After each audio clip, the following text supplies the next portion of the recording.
اعوذ باللہ من الشیطان الرجیم بسم اللہ الرحمن الرحیم صلی اللہ علی حبیبہ محمد وآلہ وصحبہ وبارک وسلم۔ صحیح بخاری حدیث نمبر 5623 میں درج ہے،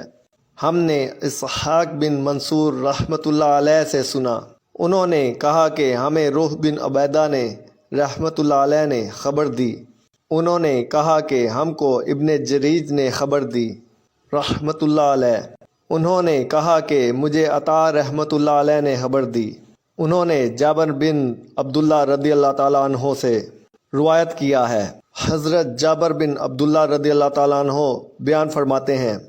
کہ رسول اکرم صلی اللہ تعالیٰ علیہ وسلم نے فرمایا کہ رات کی جب ابتدا ہو، یا آپ صلی اللہ تعالیٰ علیہ وسلم نے فرمایا جب شام ہو تو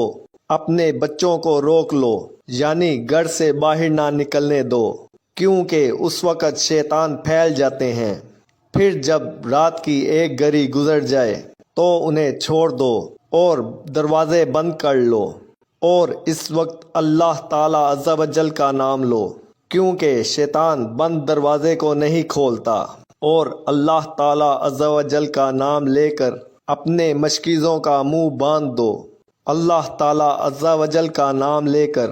اپنے برتنوں کو ڈھک دو، ہوا کسی چیز کو چرائی میں رکھ کر ہی ڈھک دو،